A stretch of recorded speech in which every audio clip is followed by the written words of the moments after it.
This is Chapter 5 in a series of media resources accompanying the Starting Point Conversation Guide. Once Upon a Time is a message series delivered at North Point Community Church by Andy Stanley. Where do you start when things seem out of control? This must have been God's thought when He looked at His creation and saw a big mess and lives broken seemingly beyond repair. In this message, Andy unpacks how God dealt with the situation by making an unbelievable promise to one man. Have you ever been responsible for cleaning up a mess that was so big you didn't even know where to begin? You ever had that opportunity, that challenge? I mean, one where you walked in and you thought, what's the point of even trying? We'll never get all this put back together. Have you had that situation? We, years ago, before we sold our house, I think I did it. I'm not sure who did it. One of us in our family dropped a giant glass container of Tabasco sauce in the middle of the pantry, and it sort of exploded up all three walls and the door and me, and there was glass everywhere. And I can remember just looking at the mess because there's glass and there's Tabasco, or salsa rather, and it's all over everything. And I just wanted to close the pantry door and say, honey, it's time to move. I mean, I don't even know how to start cleaning up that kind of a mess. You ever had this situation? Recently, we had some things painted in our home. We just moved into a house. And I'm in the basement with our 5-month-old Labrador Retriever who is all energy and no sense. And she comes running through the basement, and the basement's not finished, and she has a paintbrush in her mouth. And I thought, well, that's not a good sign. I knew the painters had been storing some things in the back of the basement, so I took the paintbrush and walked around there. And there was a gallon of white, oil-based, that thick, oozing kind of paint she had knocked over, and there was a puddle about this big. How do you even start cleaning that up? And I just remember, I just didn't even know where to begin. The problem with a big mess is the difficult part is figuring out where to jump in, because you have to figure out where to jump in. If you don't figure out where to jump in, you never jump in, you never clean up the mess. But if you try to take care of the whole mess at one time, you won't get anywhere. And so when you clean up a big mess, basically, you have to focus on the 1% and ignore the 99%, and you just have to jump in, you have to start. And you have to be a steady plotter. Otherwise, it'll always be a mess, and you won't ever get anywhere. Now, obviously we did this on purpose, but you didn't know that. Can you even imagine, as God looked down on this perfect earth that He had made and saw the mess, the frustration He must have felt? That every time a child was born, the mess got worse. And every time another baby was born, sin continued to spread, and sin spread throughout the earth like a cancer. Where do you start? Where do you begin? How, if you plan to send a worldwide Redeemer into the world, how do you even get the world's attention? Nobody cares. Nobody even knows they need a Redeemer. Nobody even knows there's a mess but you. And just like it would have been easy for me to shut the pantry door and say, honey, let's move, there had to be at some point in God's thoughts in His mind as He looked at the mess that had been created because of sin, maybe He thought to Himself, let's just hang a big condemn sign over the whole thing and go somewhere else. But the Bible tells us that in spite of the mess and in spite of the frustration, in spite of the hurt and the pain, God decided to clean it up. But He had to do what every single one of us does when He cleans up a mess. He had to start somewhere. He had to start with the percentage in order to ever clean up the whole. And the book of Genesis tells us exactly how God did that. God decided that in order to bring a Redeemer for the world, somehow He had to get the world's attention. And in order to get the world's attention, He decided He needed a nation that the whole world would look at and think, wow, look at that nation. And in that day, of course, whenever there was a powerful nation, it was always associated with a powerful God, and so God decided to just work with the culture. And He decided He needed a nation whose God was so powerful that all the rest of the countries and nations of the world would say, wow, their God must be the real God. But God didn't do what you and I would do, because at that point, this is an emergency. People are dying and going to spend eternity apart from God. This is a big mess, and something needs to be done, and something needs to be done now. But God, in His characteristic way, didn't go find an existing nation. He decided He would start a nation. Now, that's a little bit like calling 911 and them telling you they'll be there as soon as they manufacture an ambulance. No, you don't understand. This is emergency. Something needs to be done now. And God looked at this sin-filled world and he understood what each of us understands when it comes to cleaning up a mess. You have to start somewhere. And you cannot allow the size of the mess to intimidate you. So God did as God would do. God decided to start a nation. But unlike us, he didn't start with a popular man or even a king. He went and found an unknown man with a wife who couldn't have any children. And then to top it all off, he came to him and he said, Abraham, I want you to move away from your entire sphere of influence.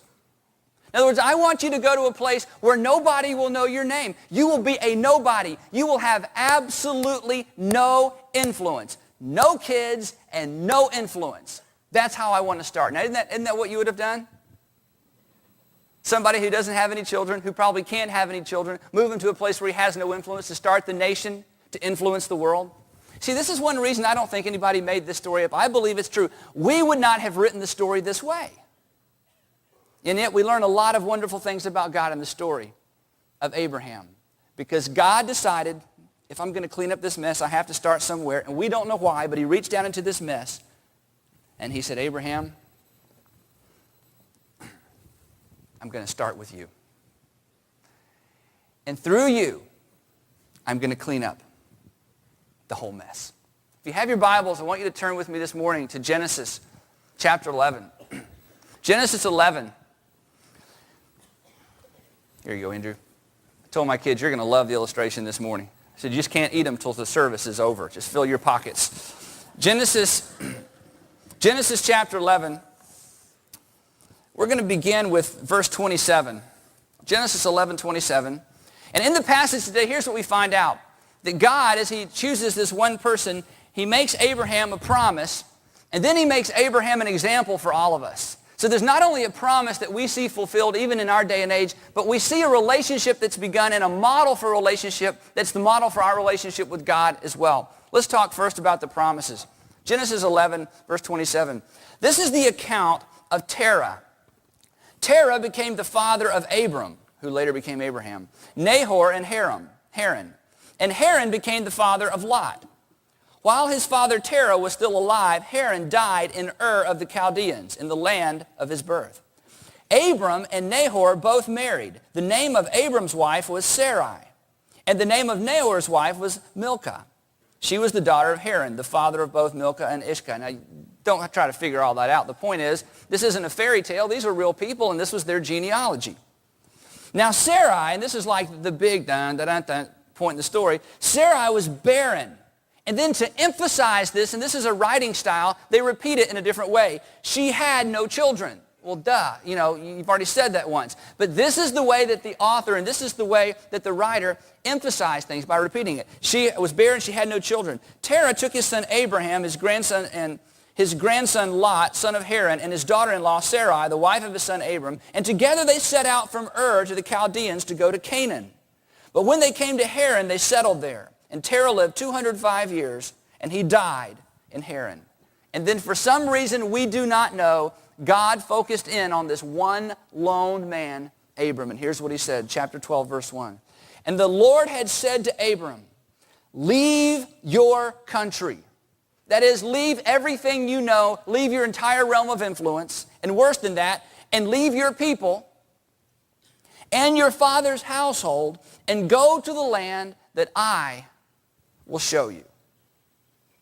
In other words, don't take anything with you that's familiar. Don't take anybody with you that's familiar. In other words, other than just recreating the world, I'm going to go as far as I can to just starting over without actually starting completely over.